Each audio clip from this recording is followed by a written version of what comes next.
Today, the Matt Walsh Show, the meltdown over the white South African refugees has reached a fever pitch. This has really been the ultimate mask-off moment. We'll talk about it. Also, officials in Minnesota are supposedly preparing for riots in case Derek Chauvin is pardoned, but is that really going to happen? And why are they actually making a big show of preparing for riots? We'll discuss. And environmentalists are always finding little ways to make everybody's lives worse. The Trump administration will be rolling back at least one of these policies. We'll talk about all that and more today on the Matt Walsh Show.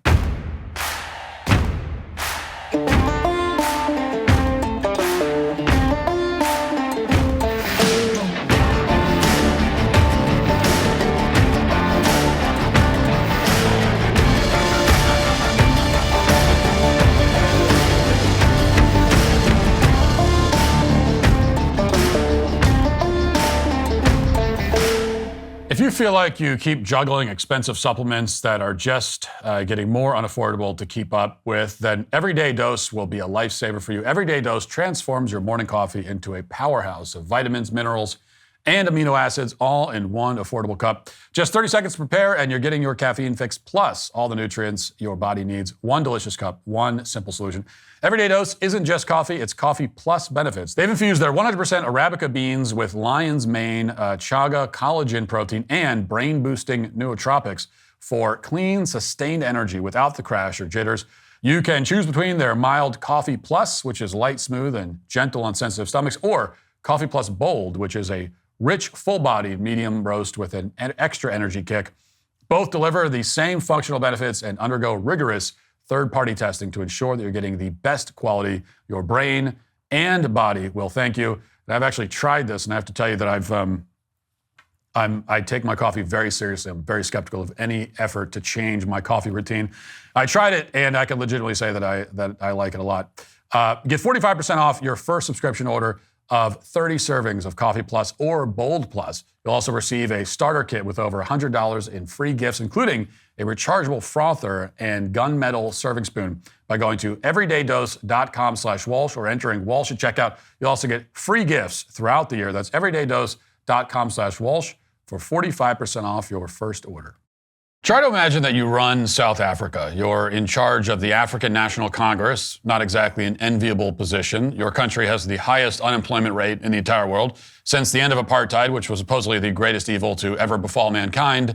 A lot of bad things have been happening. The power grid has collapsed along with the export markets and any semblance of public safety. Headlines like this one are common. As you can see, it reads, Grandmother 71 dies of shock after she was forced to watch her 3 granddaughters being gunpoint at her home in South Africa.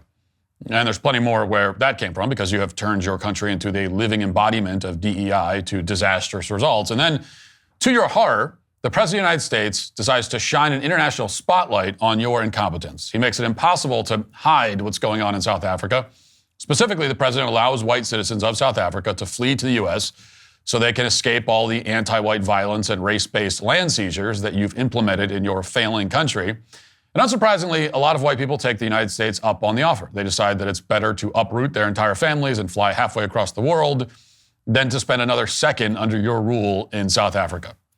Now, if you have an ounce of shame, that would have to be extremely monumentally embarrassing. I mean, there are politicians in Japan who would quite literally commit like ritualistic suicide under those circumstances. The job of any government is to look after the well-being of its own people. And once the most productive members of society start leaving at great personal cost to themselves, then you have failed as a leader and as a government. You are illegitimate, and you have no one else to blame. And you should resign in shame at the absolute minimum. But the African National Congress has decided on the opposite course of action. Rather than engage in any kind of introspection, they decided to attack the white refugees who have just fled to America. They're not showing any interest in keeping any of the remaining Afrikaners from fleeing, even though they're responsible for maintaining the vast majority of usable farmland in the country. They're also not interested in contesting the notion that white people are going to be persecuted in their country. Instead, the African National Congress released this statement the other day. As you can see, the statement reads, quote, "They flee not from persecution, but from justice, equality, and accountability for historic privilege." The statement goes on to describe the refugees as cowardly and says that they are offended by a democratic society working to redress past injustices. Then there's this concluding line, which really sells the message. Quote, Ours is not a broken or failing state. It's a people's democracy advancing against the tides of distortion and destructive, divisive narratives, close quote. Well, this is one of those, those things that's less true for having been said, as the saying goes. If you're running a highly functional, stable country, then you're not going to end your press release out of nowhere by declaring that you're not a broken or failing state. No state that isn't a failing state has ever had to clarify in a statement that they aren't a failing state. And it's like walking up to your wife unprompted and announcing that you're not having an affair. But none of these people are especially bright, so they're not aware of the implications of what they're saying, no matter how obvious those implications might be.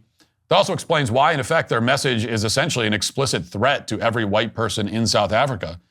And they're also attempting to coax the refugees back with a promise of giving them the opportunity to be held accountable for historical injustices. They're basically saying, hey guys, can you come back so we can persecute you? This isn't fair. We were going to persecute you and then you left. That's not fair. Now, with this statement, they are validating everything the Trump administration says about the country. No person of any race should be subjected to land seizures or violence as part of accountability for historic privilege, whatever the heck that means. But that's what the government of South Africa is now demanding by their own admission. And it's what the political left is demanding in this country, too.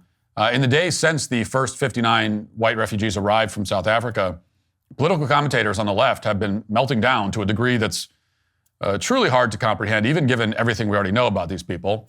What we're seeing is primal rage and hysteria. I mean, it's a level of anti-white race hatred that needs to be exposed, or else very soon, we're going to start to look a lot like South Africa. So let's start with Don Lemon, who no longer has the need to temper his passion for white genocide now that he's not on cable news. Not that cable news personalities are tempering it very much, as we'll see later on. But anyway, here's Don Lemon. This South African farmer, which is the most blatantly obvious racist ever.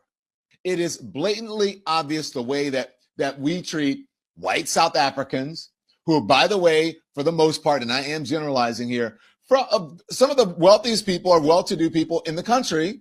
They speak their language. They're not just taking land away from white South African farmers. White South Africans, about 9% of the population, owned 87% of the fertile land. Okay? Today, Black South Africans make up more than 90% of the population, and they only hold about 4% of all privately owned land. So what they're trying to do is say, hey, we need to fix an historical injustice and figure out if you're not using that land to farm, then we need to have some of that land, not taking all of your entire farm. That's not what's happening. And we need to what? There needs to be equity. And now people are crying because the playing field is being leveled. And so therefore it is now discrimination. Okay, so notice what is being said here. Notice he says that white people own most of the fertile land in South Africa. The word fertile is doing a lot of work there because if you know anything about farmland, even if you don't know anything about it, you should still know that it's possible to ruin it. I mean, it's possible to do a very bad job of maintaining it. And it's not as though you could just give a farm to a random person off the street and rest assured that it's going to be fertile in 10 years. And we know that for a few reasons. First of all, it's common sense. Second, Zimbabwe already tried this. Several decades ago, they made the decision to seize farms from whites, give them to black citizens. After all, what could go wrong? Well, Zimbabwe was the breadbasket of Africa, supposedly. Well, as it turns out, a lot can go wrong. Like a whole lot. And before long, Zimbabwe needed to import food because they couldn't make their own. And eventually the government gave up on the idea. They gave the farmland back to the white people. This is a Bloomberg News article from a few years ago. Quote, Zimbabwe gives land back to white farmers after wrecking economy.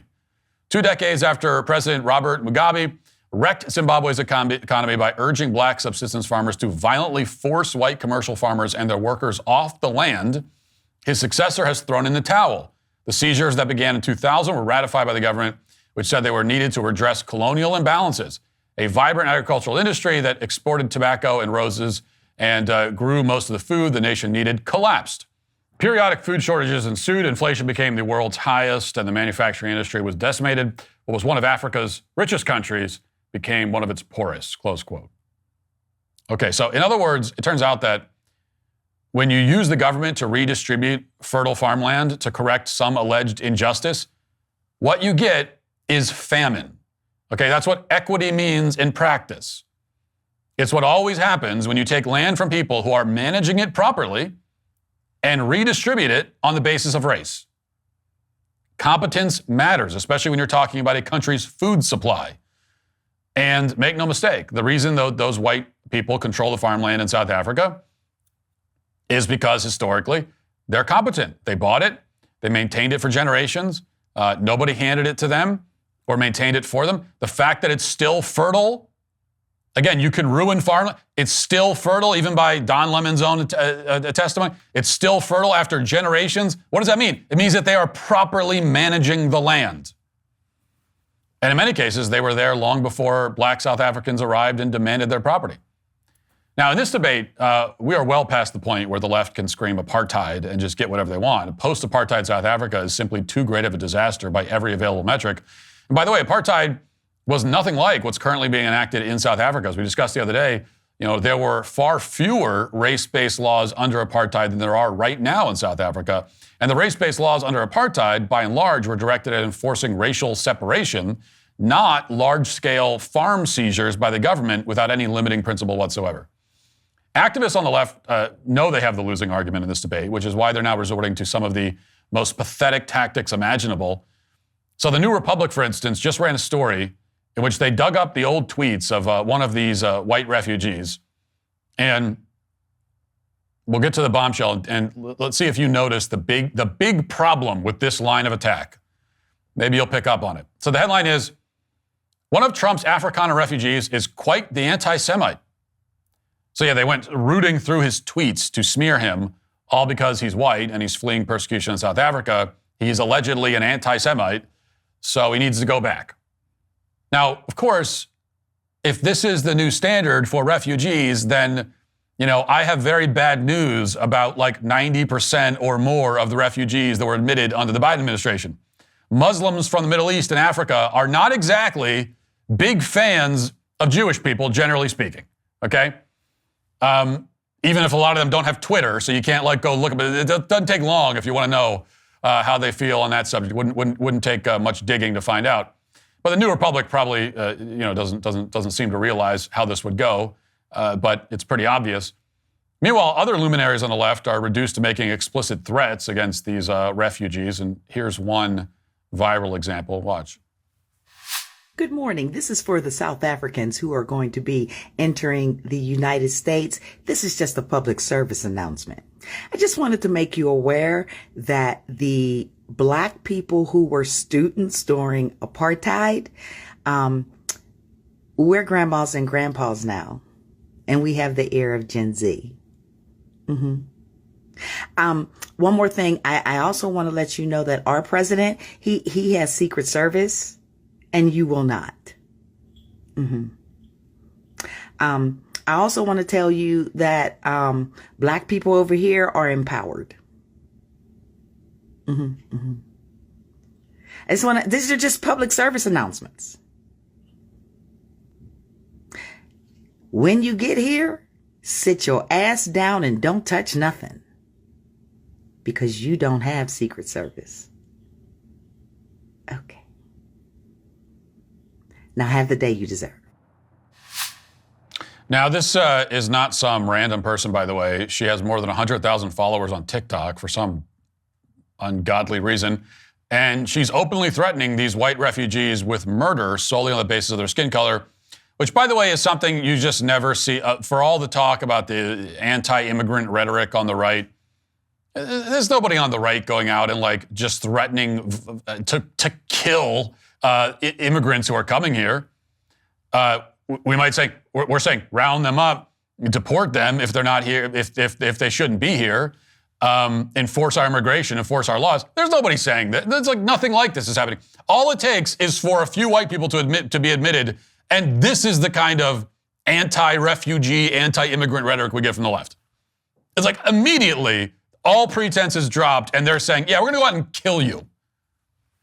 There's not even any attempt to sugarcoat it. She thinks that white people should die. And There are a lot of videos like this on TikTok at the moment. Most of them adopt the same gleeful tone. We saw this with the Carmelo Anthony. We saw it with Rodney Hinton. And now we're seeing it here. And if you listen really carefully, by the way, the most telling part of the video happens around the 31-second mark. Maybe go back and listen to it again. Turn the volume up.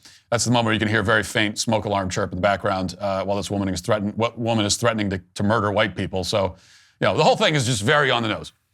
Actually, there is one exception here. Over at CNN, they've managed to fix the smoke detectors at least, but they definitely have not gotten rid of the genocidal anti-white commentators. So this again is on CNN. This is not on TikTok. And listen to what this woman says. The people who are native to that land deserve their rightful land back. That is not what the Afrikaners actually want to have happen, which are the white Africans. And so who are not originally from Africa, who colonized South Africa also. And so that is what they are saying is discrimination. Now, if the Constitution in South Africa is discriminatory, they have their checks and balances in that land, just like we do. And that is for them to, so if the Afrikaners don't actually like the land, they can leave that country. They are. They're leaving to come here. No. These refugees are coming here. They can actually leave and go to where their native land is, which is probably Germany. Are you against them coming here? Holland, probably. Holland. Now, the obvious problem here is that despite being given a national television platform, this woman clearly has no idea what she's talking about. She thinks the Afrikaners came from Germany. She's a complete imbecile, like pretty much everyone else on CNN. All she's interested in doing is demonizing white people, and she's going to do that one way or another every time she gets on television. But there's actually a bigger problem with this woman's response. I mean, let's pretend for a second that the Afrikaners actually did come from Germany. She's implying that in that scenario, the white people could go back there and she'd be fine with that. But of course, she wouldn't be fine with that. The left would not be fine with that. Take a look at what the left has done to Germany in the last couple of decades. If you don't believe that, I mean, it's unrecognizable. And any white person who complains is immediately labeled far right. They're condemned as white supremacists. The National Security Service has opened counter-terrorist investigations in every single one of them. And the same is true, of course, in this country. So this is the funny thing about who is considered native or not, who is considered an invader or not. CNN commentators have no problem announcing that white people whose ancestors have been in the country for 20 generations should go back home if they're in South Africa. But try telling the Somalis of Minnesota to go back home. You'll be immediately labeled a far-right bigot. Even though the Somalis have been here for at most a couple of decades, some have been here for a couple of hours, but we're told that the Somalis have every right to be here. That we're told the Somalis, the moment they step foot here, they are just as American as anyone else. The moment the Somali steps foot in this country, they're just as American as you, even if your family's been here for 400 years. And yet the white South Africans are not South African even after 400 years. And Americans who can trace their lineage back several centuries, they just have to shut up and take it in this country. No matter where they are, maybe you've noticed white people, no matter where they are always the colonizers and have no legitimate claim to whatever land they're on. In other words, under the left's framework, white people are the only demographic on the planet that can never be considered truly at home or native to any country anywhere. We'll be told that a white person's true home is Western Europe. And yet, if any white person in the UK claimed that it was a white country, they'd be condemned. They say to us in America that this isn't our land, right? It's stolen. So where is our land? They will not follow that to its conclusion and say that, well, Europe is the white man's land. They're not going to say that. So where is it? The message is that there is literally no place on earth that white people can claim as a legitimate homeland. A white man is native to nowhere. He is indigenous to nowhere. I mean, that's strange, isn't it? How does that work? Like, have you noticed that there's no country on the planet with white indigenous people? How is that possible? Where did the white people come from? Did they fall out of the sky like rain? Did they magically spawn out of thin air? If a white person could trace his roots back to the 17th century in this country, Does that make him a Native American? I mean, at what point can the white person say, yeah, I am native to this country? How many centuries does he need to be? Does his family need to be in a country to be native to it? How many generations? 10? Is that enough? No. 15, 20, 25, 30, 40? Is that enough? At that point, can we say we're native to this country? And if the answer is, well, there's no amount of time, if the answer is that, well, it could be 1,000 years from now, and a white person who's been here for more than 1,000 years, their family's been here for 1,000 years, still is not native to this country in America. If that's the answer, then again, where is his native homeland? And if he goes there, can he claim the title of native or indigenous? Can he say that the non-natives are invading or stealing? Well, the left has no answer to any of those questions. And the reason is that the terms native and colonizer and invader and indigenous are all just tools of manipulation. They don't mean anything. And of course, white people get this treatment even though they actually bring innovation, advancement, and infrastructure everywhere they go. and then when they're kicked out, what happens? I mean, very often that infrastructure is not maintained. Look at what happened after Portugal gave back Mozambique or Angola. Look at South Africa. Look at Zimbabwe. Total disrepair has followed when the alleged colonizers are kicked out. And that's just a historical fact. And why might that be? Well, that's a question you're definitely not supposed to ask. But recently I saw someone who's an African who took a crack at addressing this point. It's interesting. Let's watch. What is the one word in Igbo for maintenance? Maintenance is there's no direct English word for that. It doesn't translate directly to maintenance. That's correct. How about you? It doesn't translate. That's correct. But it translates to like take care of. No, that's not maintenance. What is the one word for repair in Igbo? Imezie. Exactly. What is the one word for repair in You see? I'm driving you to somewhere. What is the one word for democracy in Igbo language? You don't. How about you? You don't. You're trying to practice something that is not in the concept of the language. There is no African country, and I've done it through Kenya, I've done it all, that has an equivalent of the word maintenance. Well, in order to maintain something, you have to have it first, correct? No, if I leave it for you, you can maintain it. The British left a lot of things in this country when they left. They established the hospitals, they established the fire stations, the post offices, the railway lines, the roads they built before they left. You are not able to maintain it because you don't have that concept.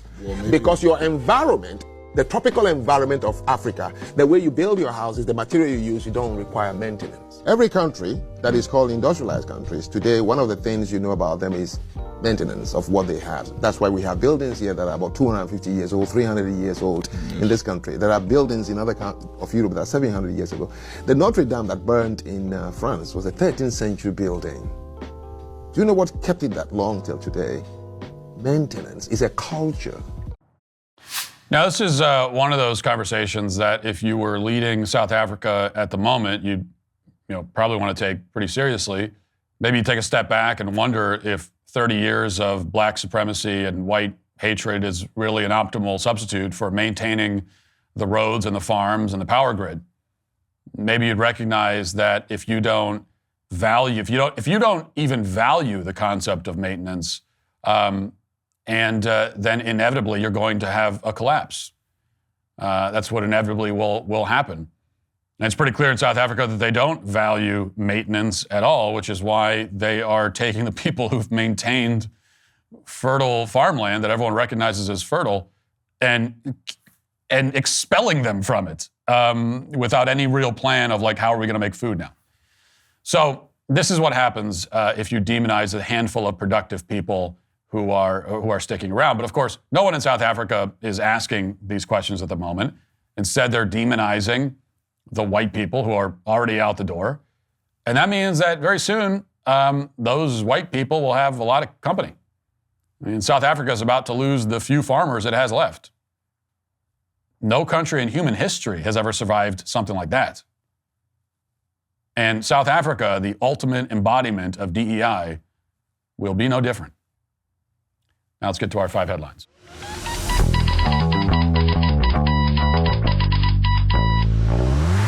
Grand Canyon University is a private Christian university in beautiful Phoenix, Arizona, and it believes that we are endowed by our Creator with certain unalienable rights to life, liberty, and the pursuit of happiness. GCU believes in equal opportunity and that the American dream starts with purpose. GCU equips you to serve others in ways that promote human flourishing and create a ripple effect of transformation for generations to come. By honoring your career calling, you impact your family, your friends, and your community. Change the world for good by putting others before yourself to glorify God. Whether your pursuit involves a bachelor's, master's, or doctoral degree, GCU's online, on-campus, and hybrid learning environments are designed to help you achieve your unique academic, personal, and professional goals.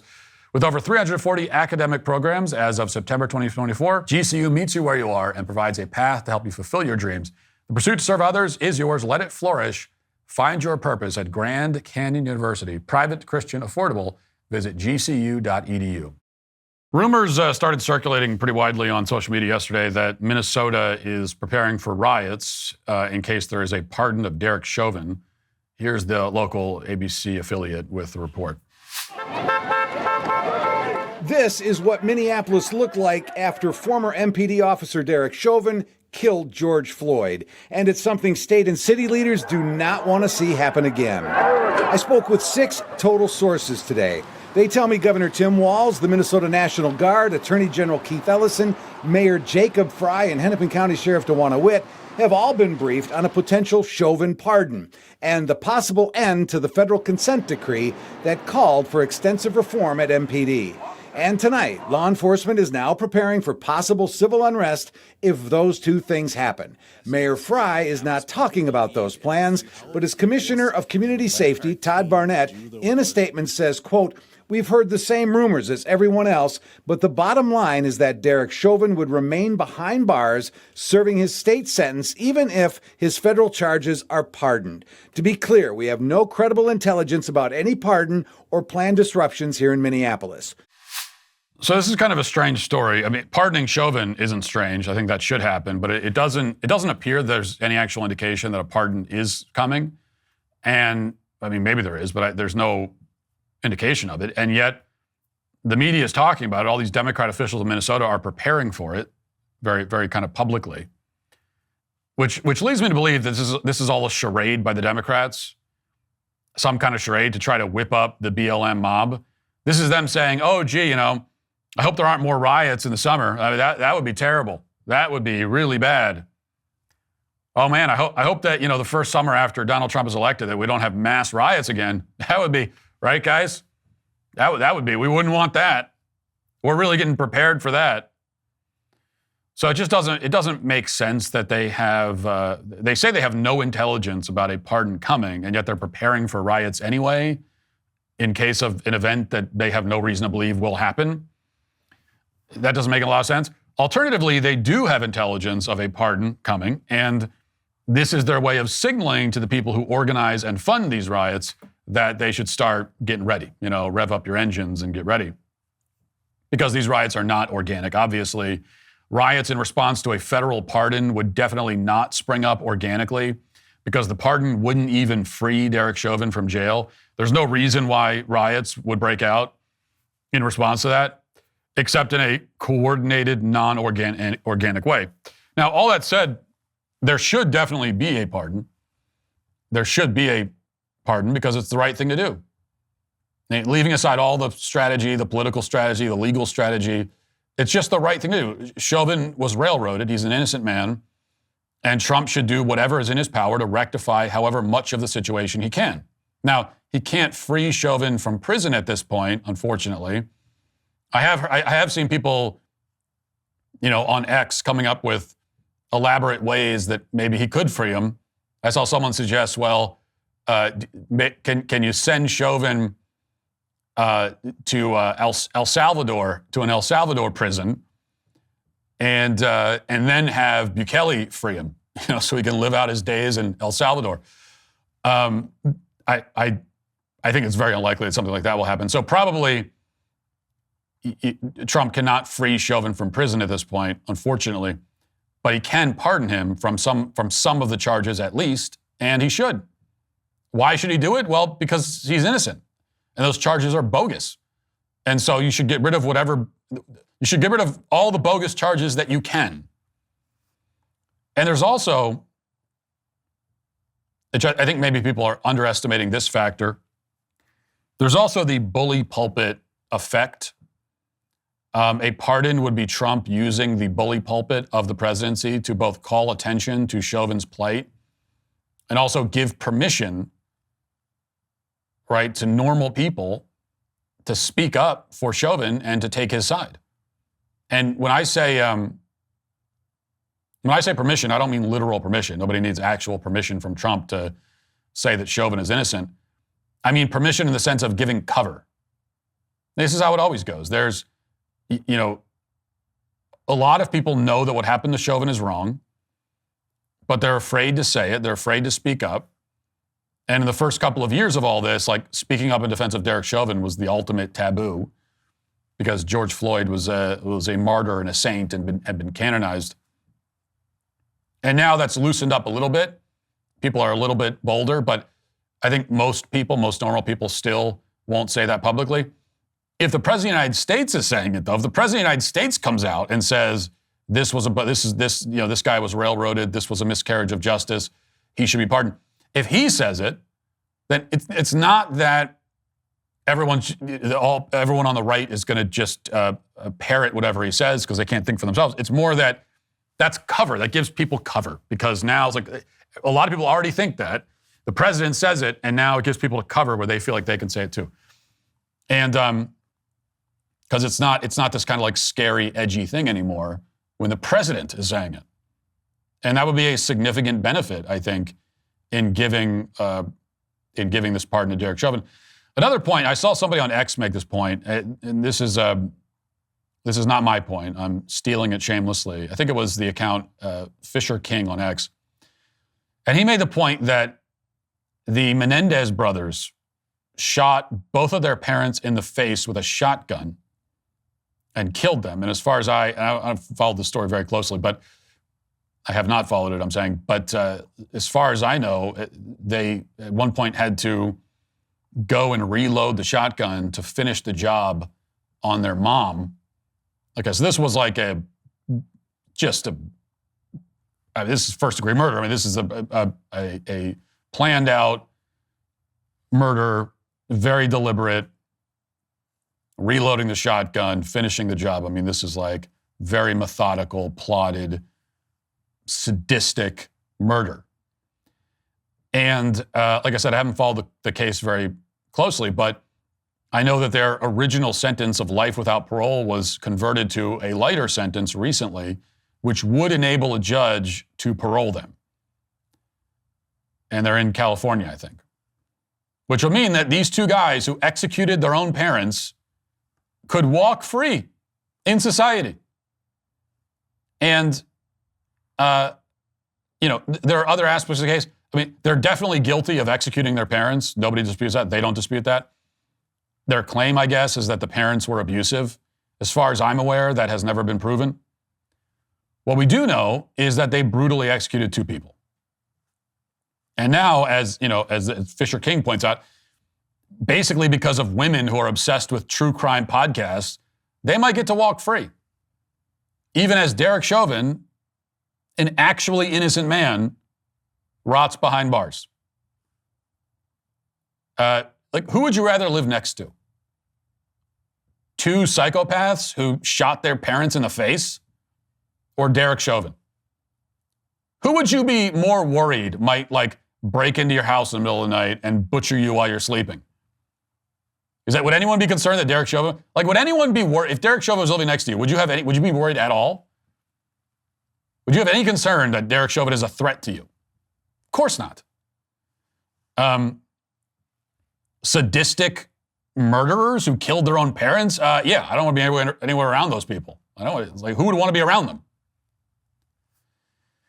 But this is how it usually goes. You got these, you look at these organizations like the Innocence Project or whatever, and often taking up the cases of people who very often clearly are not actually innocent, or it's not clear at all that they are innocent, working to free the kinds of people into society who none of us would ever want to be around. And maybe there were some procedural things that went wrong in the trial. Maybe this or that happened. But it's like, yeah, they're still definitely guilty, though. And yet we work to set those kinds of people free. Nobody would want to be around them. Right? You wouldn't want to be like alone in an elevator with any of these kinds of people. And then you got people like Derek Chauvin, who you would feel perfectly safe with him in your community. And he's still rotting behind bars.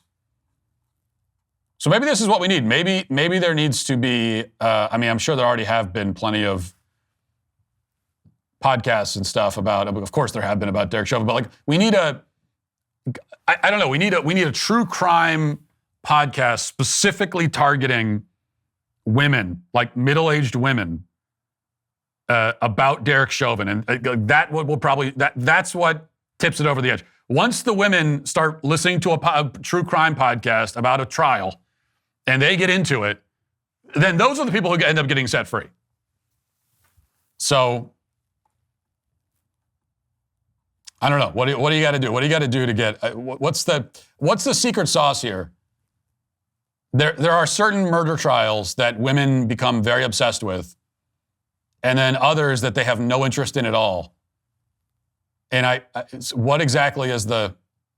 I mean, there's the obvious thing. Is it like, well, if they think that the accused is attractive? I mean, that might be part of it. I don't think that's the entire thing, though. There's something else deeply psychological going on that I haven't quite figured out, but.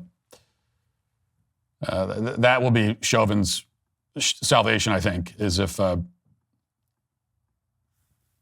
soccer moms of America could be mobilized to take up his cause because they saw an HBO documentary or a true crime podcast about it. All right. I've been meaning to play this clip. This gets a little bit graphic, so if you have kids around, you can skip this segment. This is another clip from that YouTube series, Surrounded, and in this one, the guy being surrounded is, I guess, some kind of LGBT activist. And here he is trying to defend the claim that so-called anti-LGBT policies are anti-Christian. So the specific claim that he's making is that Christianity embraces homosexuality. He's attempting to make a religious argument, an allegedly Christian argument, for the homosexual lifestyle. And here is Sarah Stock, who we've seen before on this show, making the counter-argument. Let's watch a little bit of that. So I'm assuming from everything you're telling me that you think that God is okay with you practicing sodomy with other men.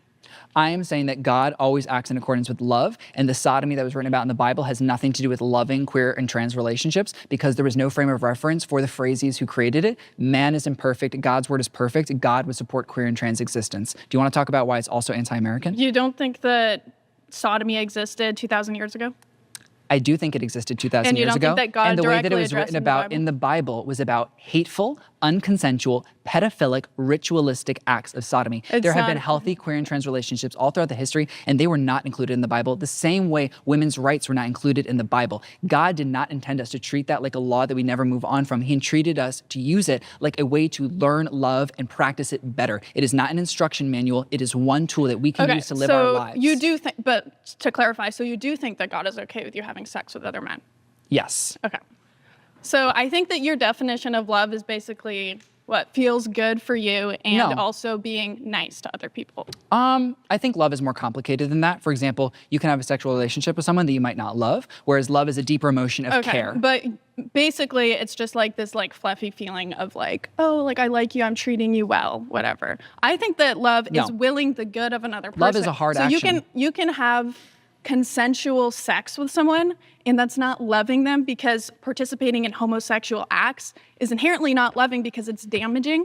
They're not inherently damaging. It violates They're not natural inherently damaging. law. It doesn't violate natural law. There are over 1,000 species that are proven to have queer relationships. Okay, so the old animals do it, so we can do it too, canard, which I always find hilarious because that's the worst. I mean, animals do a lot of stuff that we shouldn't do, and it's funny how often this comes up in these arguments. And the gay rights people, like they think this is a great argument. They love this argument. You have any argument with a gay rights activist, and within 2 minutes, I think we got in under 2 minutes on that one. Within 2 minutes, they're going to bring up the animal kingdom. Did you know there's homosexuality in the animal kingdom? okay? So because animals do it, that in and of itself shows that it's okay to do. Animals eat their own young. Okay? Animals cannibalize each other. The black widow spider mates with the male and then eats the male. Okay, should we be doing that? I mean, yeah, a lot of feminists might like that plan, but there's a species of wasp that lays its eggs inside of a caterpillar, and then when the eggs hatch, the little baby wasps eat the caterpillar alive from the inside. Should we? I don't know. Should we somehow find a way to adopt that strategy for that's natural in the animal kingdom? So the point is that the animal kingdom is full of just savagery and brutality. The animal kingdom is and I love nature documentaries as much as the next guy, but it is a brutal place. And so I don't know that I'd be taking my cues from that. Yeah, like a human family, a human nuclear family is distinct among life forms on the planet. It is, in a sense, unnatural. In a sense. And I say unnatural only in the sense that, in the way that it's often used. Like when people say, oh, this is natural, what they mean is like it's base. It's like a base kind of bestial instinct. And that's what is meant by natural a lot of the time. The nuclear family, monogamy, these are unnatural, not in the sense of being lower than nature, but in transcending our animal nature. It is unnatural in a transcendent sense. It is unnatural in that it is higher, it is better, it is bigger than what you find in nature. Because yes, in the animal kingdom, you're not going to find anything like. Now you might find it's rare, but there are some species where they pair up for life, where they mating for life is a thing. But that's very rare. And what you're not going to find is like mating for life and then raising the baby animal for years and years and years, and like they all live together for years and years and years and years.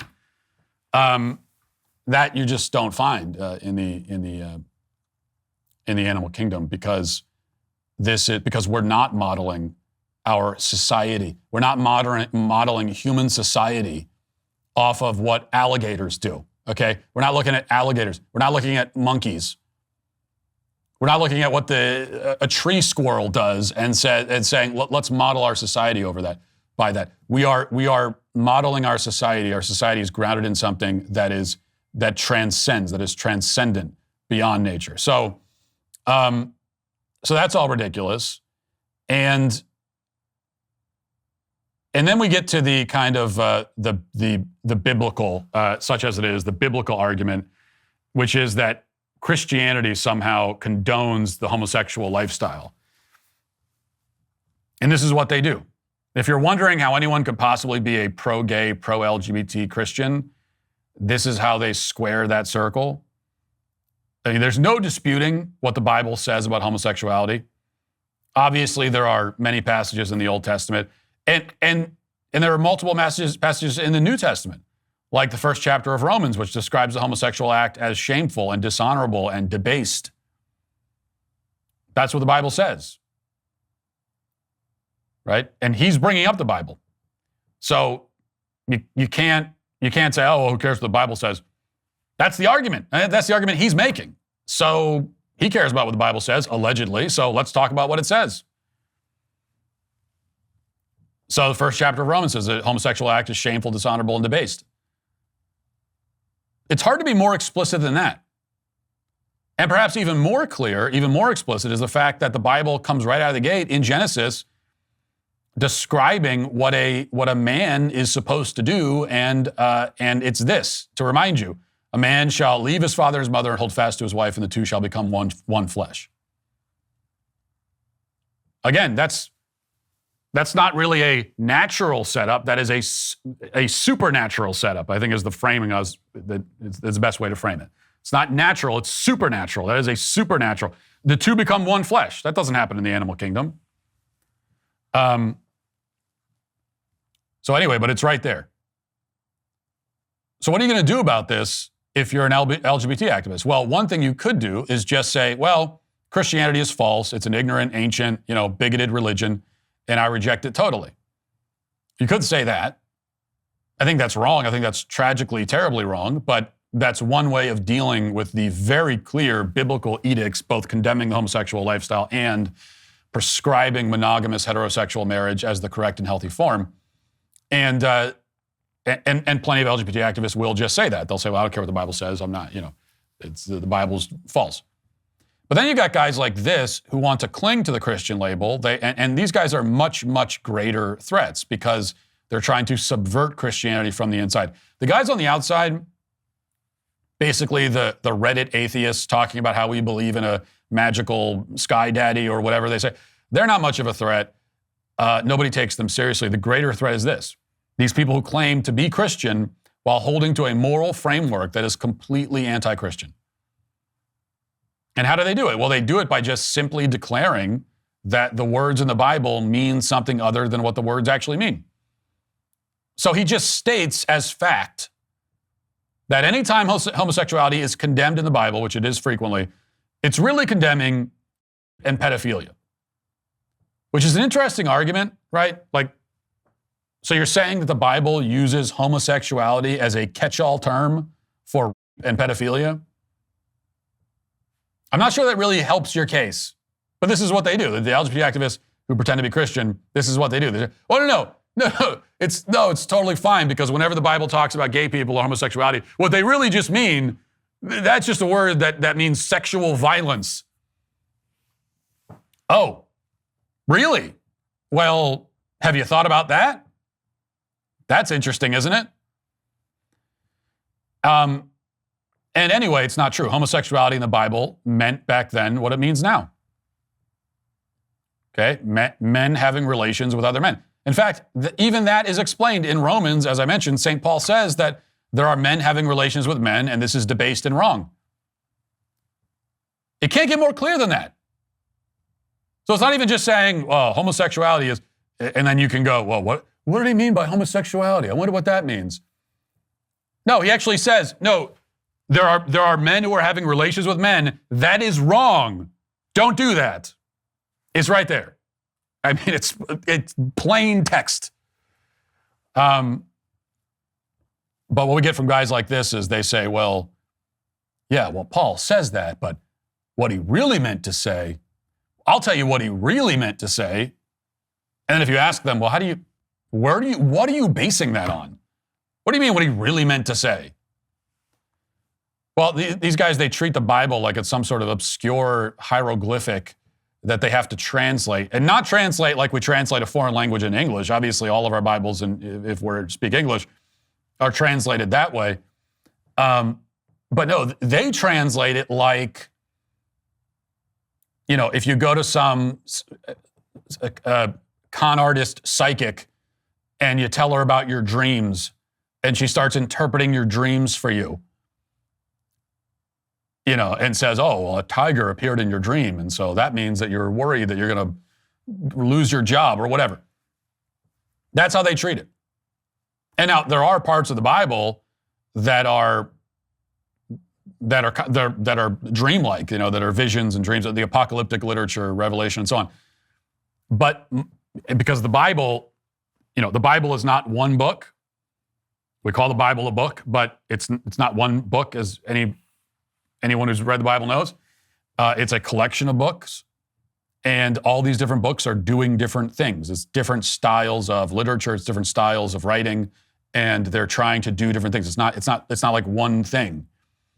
And so you have books, you have the Psalms, you have poetry, you have all these things. But much of the Bible, particularly in the New Testament, is written to be very plain and very clear.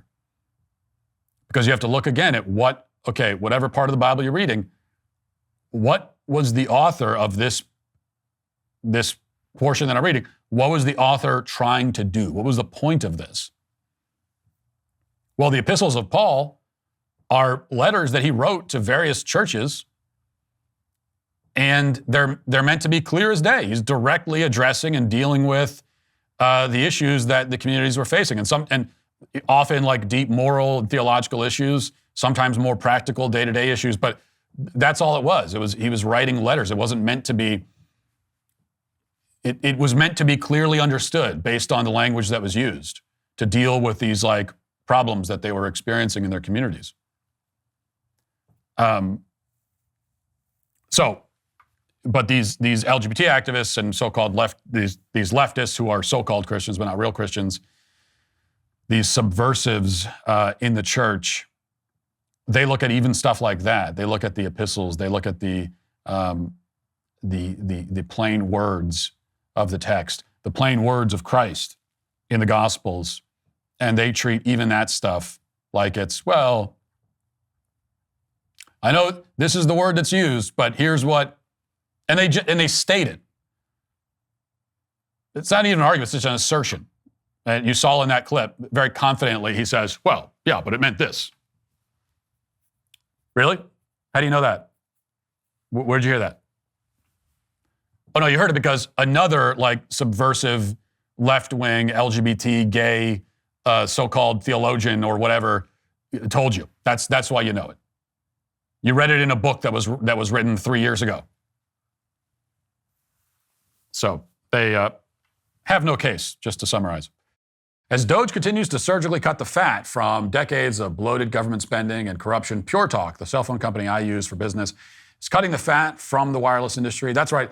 Pure Talk says, I don't think so, to $100 a month cell phone plans. That's just wasteful and irresponsible. Instead, they're offering America's most dependable 5G network at America's most sensible prices. Listen to this, unlimited talk, text, and 15 gigs of data plus mobile hotspot for just $35 a month. And the best part, right now, you'll get a free 1-year membership to Daily Wire Plus. And with Pure Talk's U.S. customer service team, you can switch hassle-free in as little as 10 minutes. You don't need Doge to cut the fat from your wireless bill. You need Pure Talk. In uncertain economic times, everyone can use a little extra savings in their day-to-day, and Pure Talk helps you do just that. Go to puretalk.com/Walsh, switch to Pure Talk at puretalk.com/Walsh, and get a year of Daily Wire Plus for free with a qualifying plan. Pure Talk, wireless by Americans for Americans. If it feels like the country's on the knife's edge, well, you're right. Daily Wire Plus is where the counterpunch is landing. Unfiltered, ad-free shows every day, investigations that shake up the system, films and docs that they don't want you to see. This isn't just commentary, it's a cultural offensive. Be a part of it. Go to dailywire.com/subscribe right now. Now let's get to our daily cancellation.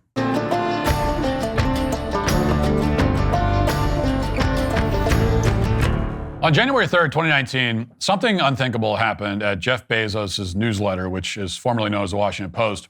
At the time, the paper was furiously obsessing over every detail of the Russiagate hoax, but amid all the chaos and the P-tape stuff, one man managed to write a worthwhile opinion piece for the Washington Post, and it was a bit like Monet somehow managing to create a decent painting, even though he was pretty much blind. The piece I'm talking about was written by a guy named Sonny Bunch, and here was the headline: Environmentalists make good movie villains because they want to make your real life worse. And the op-ed goes through a number of examples from Thanos, right? In Avengers Infinity War, to King Orm in Aquaman, to Samuel L. Jackson's character in The Kingsman. All movies that I have not seen.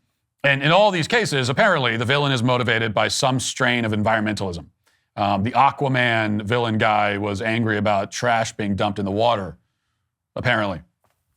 Now, admittedly, we're not talking about groundbreaking journalism, but by the Washington Post standards, this is profoundly insightful stuff. And I was reminded of this article recently when I saw this headline from Axios the other day. Quote, EPA administrator targets stop-start vehicle tech. Everyone hates it. The article explains, quote, Trump administration is targeting climate technology that automatically turns a vehicle's engine off when it's stopped to save fuel. Stop-start technology has become a common feature in new vehicles as a way to save a few bucks on gas and reduce emissions. Advocates like it because it helps combat climate change, but critics find it irritating. The article quotes EPA Administrator Lee Zeldin as saying, quote, stop-start technology where your car dies at every red light so companies get a climate participation trophy. EPA approved it and everyone hates it, so we're fixing it. Now, currently, the EPA incentivizes automakers to implement stop-start technology by providing them with fuel economy credits. As of 2023, more than 65% of vehicles are equipped with this system. So there's a good chance that unless you're driving an electric car or a hybrid, your car has some kind of start-stop functionality. And if that's the case, you should disable it immediately if your car allows you to do so. And in practice, if you don't turn it off or if you can't, the start-stop feature works by shutting down your engine when you come to a stop for any length of time, like at a red light. And for those of us who can't turn this feature off, this is a source of constant unnecessary annoyance. Generally, it means that your air conditioning shuts off as well or doesn't work as well. And it means you're going to accelerate more slowly from a stop. And supposedly this is all worth it because it cuts down on greenhouse emissions and therefore it stops the weather from changing. And as an added bonus, it'll potentially save you a couple of dollars when you fill up at your tank. You fill up your tank supposedly. Now, in reality, of course, the start-stop feature, it turns out, does not change the weather or prevent hurricanes. And we know that because reports indicate anyway that hurricanes still exist. And it seems that the weather is still changing. And additionally, to the extent that it's saving you a few dollars on fuel costs, it's dramatically increasing the wear and tear on your engine and your battery. And replacing those components is a lot more expensive than spending a few extra dollars at the gas pump. An account called Honest Mechanic Colorado broke down some of the issues involved in this system. Watch. Number 1, oil pressure issues. Think about this for a second. Every time your engine starts up, there's a brief moment where oil pressure hasn't fully built up. In a normal car, this happens maybe once or twice a day, but with start-stop, we're talking dozens of times in a single commute. That adds up, especially on turbo engines where that hot oil is crucial for cooling. Number 2, battery and starter problems. Yes, these cars use special AGM batteries and heavy-duty starters, but guess what? Those parts cost way more to replace. I'm talking 2 times more than regular parts, and trust me, they don't last 3 times longer. Now, it's a worthwhile video because it goes through all the different ways that that the geniuses in the federal bureaucracy, decided that technology should be made worse. And so it's worthwhile in that sense, but you don't really need it. Common sense tells you that it can't be good for a car's engine to increase the number of times it's turned off and on by 500% or more. That's exactly what the start-stop system does. It introduces a huge amount of completely unnecessary wear and tear on a system that was not designed for it. There's also a safety problem here. The stop-start thing means that when you accelerate from a stop, there's a brief delay as the engine revs up again. And the delay may only be 1 second, but if you're making a left turn onto a busy road, for example, a second could be the difference between getting T-boned or not. And none of this is new. The people who created the systems like this all the way back in the 1970s understood that it would cause problems for people's cars, but they did it anyway because the country was experiencing a massive fuel shortage at the time. The Arabs implemented an oil embargo, which meant that gas stations saw long lines and fuel prices quadrupled. So this was pitched as a way to conserve gas, not as a way to save the planet. The saving the planet stuff is the new branding. And only people who have never driven a car in their lives and who don't understand how cars work would think that this is a good pitch. And in that sense, the start-stop debacle is the perfect expression of environmental activism because it promises to save the planet when in reality, it serves only one purpose, which is to make your life a little bit worse. Now, granted, it makes your life worse in a comparatively small way, but that's not the point. The point is that it's totally unnecessary. Your car engine is being destroyed more quickly, and you're sitting at a stoplight without AC for no reason. The old system worked fine. They changed it, increasing a daily annoyance in your life for no reason. And this is what environmentalism has become. Just finding, it's what it always has been. Finding little ways, one after another, to take things that worked fine and to make them worse than they were before, totally arbitrarily. And the way they play the game is that you can never complain about any of it because all of it individually is so small that if you complain about it, then they can always go, what are you freaking out about? It's this little thing. Yeah, but why? It's a little thing, but why did you do it? There was no reason for it. And we've seen a lot of efforts like this, from the attempts to ban gas stoves to banning disposable plastic bags to the crusade against plastic straws. In the case of plastic straws, as we previously discussed, a 9-year-old boy came up with data basically out of his own imagination suggesting that these straws are somehow a major threat to civilization, and everyone just went with it. The next thing you know, you're drinking out of a paper straw that dissolves inside the drink. A small thing. It's like the smallest thing, but why? Why can't I just use the straws that actually work? Those were fine. But they made the change and introduced another little annoyance into your life for no reason. It would be like imagine if one day the powers that be decided that every chair manufacturer in America has to make chairs that have one leg slightly shorter than the others. And imagine that the reason for this policy is something totally fantastical and just made up. Maybe they determined that sitting on a wobbly chair helps to ward off evil, invisible fairies or something. I don't know. Now imagine that as a result, every chair you sit in is a little bit wobbly. Now, it's true that a wobbly chair is not a major crisis. It's not a huge problem in the grand scheme.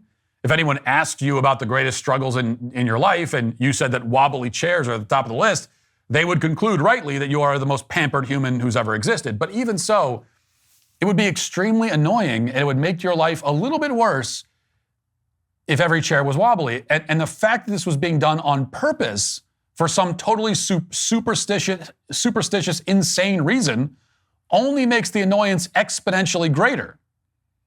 And that's what it is with these changes made to save the climate.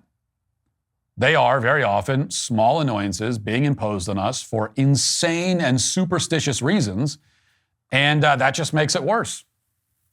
And there are dozens of examples of this. Another one is the effort to ban incandescent lights, for example, which doesn't get a lot of attention. And here's what streets used to look like on the left before environmentalists decided that incandescent lights are going to destroy the planet in 12 years. And that was, a lot more than 12 years ago. Planets, maybe that's why the planet wasn't destroyed, because they made the change. And because environmentalists stepped in and saved all of civilization, now pretty much every city block in the country looks like the photo on the right. We're now treated to this kind of fluorescent-looking office space aesthetic everywhere we go. City streets used to have kind of like a cool, moody feel to them. Now everything looks like a hospital hallway. And when you confront environmentalists about this, they will say that LED lights can actually display any kind of color and that it's absurd to want light that's less bright, and the picture on the right looks better anyway.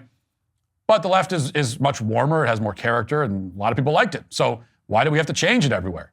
Walk down the street on the left and you might be inspired to become the next Edgar Allan Poe. It's contemplative and distinct. And walk down the street on the right and you'll feel a little like Bill Lumbergh wondering where the TPS reports are. There's really no comparison. Now, is the Trump administration going to fix streetlights next? We can only hope. But for now, they have done the nation a great service by moving to end the absurdity of these start-stop systems in automobiles. And we should end all of the little revisions that environmentalists have made to our lives against our will. They are small things on their own, but together, they make our lives a little bit worse for no reason. And also, as a matter of principle, environmentalists should just simply never get their way about anything ever. And that is why the inventor of start-stop technology, along with every other environmentalist who wants to make our lives worse, are today canceled. That'll do it for the show today. Thanks for watching. Thanks for listening. Talk to you tomorrow. Have a great day. Godspeed.